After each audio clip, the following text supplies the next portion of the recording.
So, welcome to another version of Industry Insight with the Cleantech gig.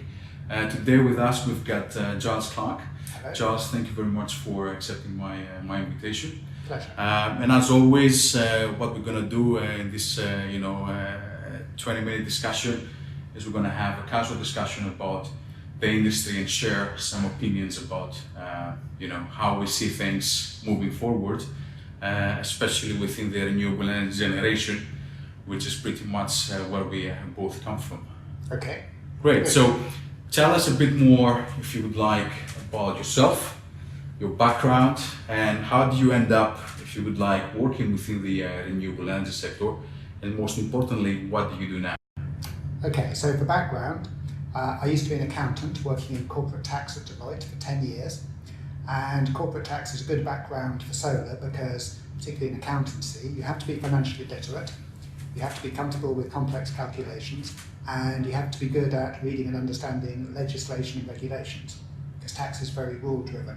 So when I moved into solar, that background was useful in making sense of feed-in tariff regulations and the other kind of legal framework and planning regulations that you have to get your head around.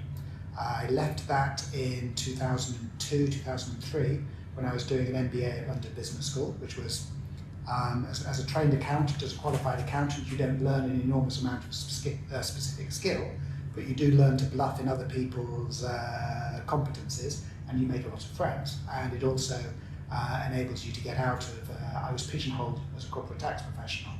I left Deloitte and then worked for about 2 years with an entrepreneur who was a business partner of one of my lecturers. And in the middle of 2006, we started looking at solar in Spain. Interesting. Someone came to us with a business plan saying that the Spanish government was going to pay you something like 8 times the wholesale price of power for 25 years, and that all you had to do was find a bit of land and you could make €1 million from a 2-hectare site just for having paperwork.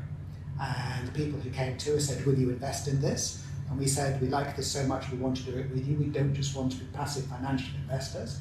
They said, no, we want passive financial investors. So we said, fine, we'll do it ourselves. So we went galloping into Spain and Greece and Italy, pre-credit crunch, knowing almost nothing about what a feed-in tariff was or how solar worked. My old boss used to talk about deploying megabytes of solar for 2 years. Megabytes. Very interesting. Instead of megawatts, because he'd done a few tech companies, and it wasn't a problem. I remember sitting with analysts from Deutsche Bank back in about 2008, having a long discussion with them about how to make sense of how much energy would a solar panel generate in terms of load factors and watts peak, because they didn't really have any deep renewables coverage then. They knew what the metrics were like for a coal power plant, or maybe a wind turbine, but trying to translate that language into making sense of solar, when I wasn't even sure I knew the answer myself. It was very early days. We built a business in Southern Europe chasing development rights. We originated 1.4 gigawatts of projects, of which only about 15% was actually at an advanced stage, and we sold that portfolio to SunPower in 2010. They then sacked everybody about 18 months later when the markets turned. But we drove through the credit crunch, we drove through the withdrawal of bank finance, we benefited from having the support of a very good, very savvy American private equity investor called Denham Capital. And so then at around about 2010, 2011, I was then out of work, less poor than I had been before, and working my way through a period of non-compete, which I was a non-executive director at Evo Energy during the UK solar rooftop boom. When the UK put solar on about 800,000 rooftops in about 18 months from a standing start, it was over-subsidised. After that, when I was free again to do ground-mounted solar, I set up a company called Primrose in 2013 with the support of investors called Pioneer and York Capital. We built 253 megawatts of ground-mounted solar in the UK. Again, we went from nothing. We signed the deal in November 2013. We had our first 39 megawatts operational by 31st of March with a team of me plus one other person who joined in March. So that was impressive and desperate. That was me spending a lot of time on site, up to my knees in mud. It was a very wet winter, and this, as a former accountant, this was quite a fun new experience. It was my move out of finance and telling people, no, you've done that wrong, you're going to have to redo that, this won't work, this isn't what the contract says. A lot of fun, but very stressful. We 39 megawatts the first winter, 144 the next winter, and then only about 80 after that, which was a shame because I quite wanted to hold the volume, but the end of the market was approaching. We sold those assets to 3 institutional investors in the UK, Greencoat, Bluefield, Equitix, and since then I've been working again to build another solar business, this time looking overseas, as the end of subsidies in the UK means it's going to be some time before there are juicy, easy economics and projects in the UK. Other than that, I also was an investor and director of a UK developer called Solstice that was a pop-up that did a quick 100 megawatts, which was a very, very good development process. Lean team, working in land that the two principals already knew, and set up, permit the projects, sell the projects, shut down, everybody very happy, good clean process. And I was, for a couple of years, chairman of a company that was trying to commercialise a compact rooftop concentrated photovoltaic product that was probably not technically feasible at any same price, and was also killed by the general reduction in costs. And that was a very educational experience. Right, but now as well, you're very active with different associations. So you volunteer and you offer your expertise as well in the wider industry through different associations. I'm a big fan of the Solar Trade Association, where I am an unpaid director. The Solar Trade Association has a large board of industry experts, all of whom give their time for nothing, and the Solar Trade Association does a great job of engaging with government, sharing information, acting as a voice for the industry. And I think they're a wonderful bunch of people. Perfect. I wouldn't agree more. So tell us about now. Tell us about the the next step, which is the unsubsidized world. We are maturing as an industry. We see people diversifying into both solar and wind, so they are expanding into different portfolios and different technologies. And also we've got the comeback of the southern European countries like Spain, Italy, even little old Greece. So what is your opinion about how do we transform our industry from a subsidy into an unsubsidized market, and how do you see this kind of hot markets now? So first of all, on what do we mean by the withdrawal of subsidies and the rest of it? Subsidies were attractive because you would typically get a 20 or even 25-year commitment from government to take all of the power that you generated, regardless of whether anyone needed it, and to guarantee you a fixed price per kilowatt hour.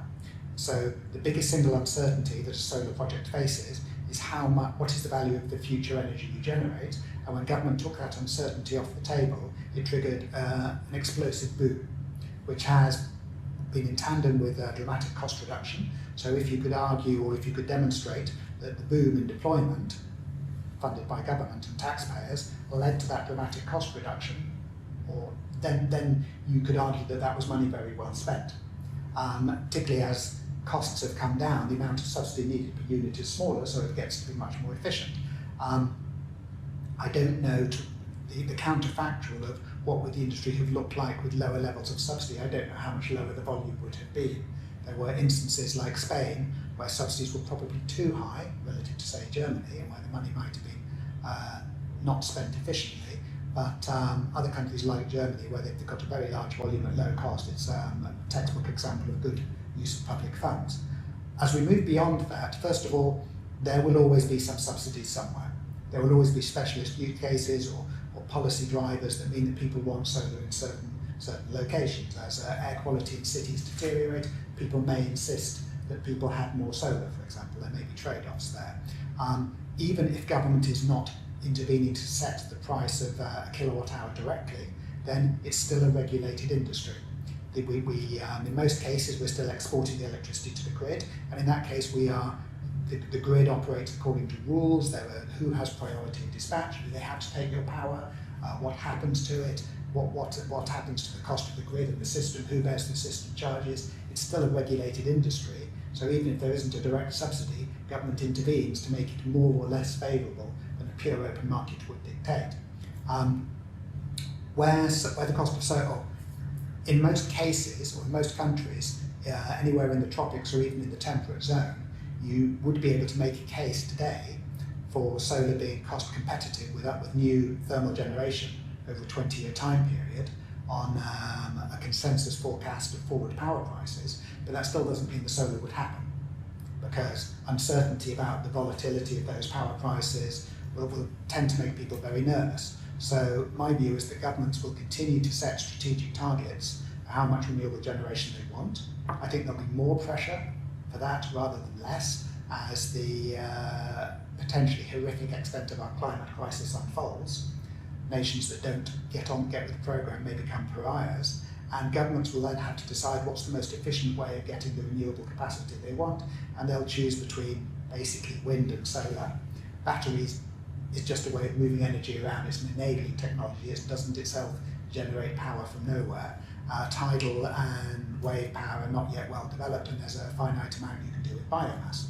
So governments will decide what mix of wind and solar they want and how to either enable it or stimulate it. There will still be subsidies or government intervention.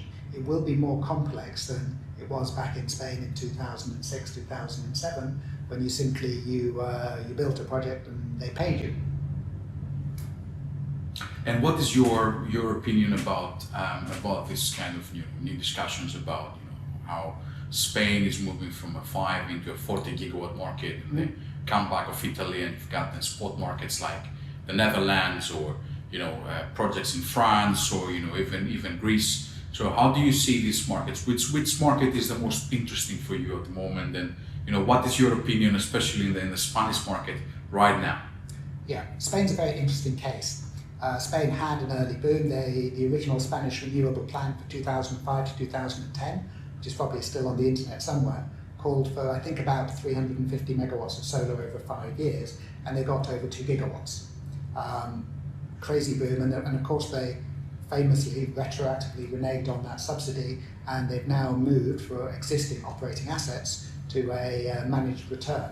So they'll say you get a regulated return, you can have 7%, you can have 6%, they'll squeeze it, and if you make more, and if productivity is too good or you make too much, they'll squeeze you again. So they've essentially treated it like the regulated thermal power sector, or for example in the UK, where there were rules about what's an acceptable return on capital for energy infrastructure, that they are moving it into that realm. People, of course, look at Spain as being extremely sunny and as being a very stable economy and intrinsically an unrisky place to do business. And they run the models on solar and they say, oh look, I can get 6, 7, 8, maybe even 9%. Unsubsidized. Yes, and if I can get bank debt on, I can make double-digit yields. And on paper, this looks extremely attractive. So we see a surge of investment into Spain. There was a Goldman Sachs report that came out in the last quarter of last year, a European outlook that was very, very good. It has projects that Spain will deploy 25 gigawatts and Italy about 20 as the two leading markets in Europe. So there's no intrinsic reason not or to stop that happening. Spain is obviously very attractive. The limiting factors will be perceptions about power wholesale price risk is overwhelmingly what would slow that down. So people are looking at this and going, well, if there's a forward projection that I will always get at least 50 euros a megawatt hour, say for 20 years, then it's worth building. But if everybody follows this and builds 40 gigawatts in Spain, then why would you get any money when the sun shines? The market will be saturated. So then the question becomes, to what extent does the scope of the market, the wholesale power market, expand beyond the Iberian Peninsula? Is it possible for a cross-border wholesaler to buy power in Spain and to sell it in the Netherlands? Within the EU, this is the kind of thing that ought to be possible, because EU law is all about breaking down boundaries within the single market. But it's not happening at the moment. No, but there would have to be interconnectors, yeah. I think, to enable that to happen on a meaningful scale. So maybe the money is in interconnectors. Over the 20 or 30-year life, as the industry increasingly models a 30-year life, who's to say that some form of viable hydrogen storage doesn't come into play? Yeah, and you're mentioning also, what you're mentioning is essentially virtual PPAs, which is pretty much a financial product. Yes. So there are specific limitations around trading. Yes. Trading power through a virtual PPA at the moment, and that leads, if you would like to the next question. which is, what do you think about the corporate PPAs at the moment? There's a big hype about the corporate PPAs, but how do we, I mean, do they have a place in the marketplace now, if I can just put out my subjective opinion, but do you think that corporate PPAs and IPPs will be around in 10 years from now, especially with the influx of oil majors and utilities in the sector? That's an excellent question. Just to pick up on what you were saying before, yes, and what we were touching on about cross-border power sales, yes, it's not like selling strawberries or flowers or agricultural produce. The electricity, if someone contracts to buy power in Spain and sell in the Netherlands, it's a financial offset, as you say. The electricity isn't moving unless there's an interconnector. So it's entirely possible that somebody might decide to write a contract for 20 years to buy a large volume of power in Spain and sell it in the Netherlands, but then find that markets move in such a way that that contract triggers an enormous financial loss. Because if you're contracted to sell in the Netherlands, you might wind up selling below market. And so what if you've committed to buy in Spain? That might not help you. Correct. So this could be, you could get a derivative or subprime type financial crash triggered in wholesale power markets if that happened. Corporate PPAs, you read a lot about them in the news. If, for example, Amazon contracts to buy 200 megawatts worth of power from somebody, they don't buy the power directly. The power goes into the grid. There will be an intermediary. There will be a wholesaler or a market maker in the middle of that contract. If it's within one country, it's intrinsically less risky. You have to ask yourself, will a corporate honour a contract if 5 years into a 20-year term they find that they're out of the money and they project to be out of the money for 15 years? Will a corporate behave with more integrity than a government? I haven't seen that happening. I think that those long-term contracts will get renegotiated at least twice in that period. Absolutely. If I were a large corporate and if I were deeply out of the money on this and expecting to be out of the money, if I had to put that on my balance sheet, for example, which my accountants would insist upon, it's a derivative, it's a long-term liability, then this could trash my credit rating and my business. And also the corporates have the power. So those contracts, I think, are riskier than people may realise. And I think the sensible evolution is, first of all, people stop trying to sign 20-year contracts. The only reason to sign a contract for more than 3 to 5 years is because you're trying to persuade a bank to back a project. If I were a customer, why would I want to lock in power prices for that long, given the financial risk if I get it wrong? It's incomprehensible. It's not a correct business model. If I'm Amazon and if I want the power from 200 megawatts, I should fund the construction of 200 and say, I'll just take the power. Wholesalers, the big operators in the traded wholesale power markets, are the right people to buy and sell power. They should offer 5-year fixes or 10-year floors or floors plus sharing or more complex or more flexible products to customers, and they should solve that themselves through the wholesale power markets rather than tying it to a specific off-taker. And I think that's where the industry will go. And I think investors will have to become more comfortable with wholesale power risk, and in turn banks will have to become more comfortable.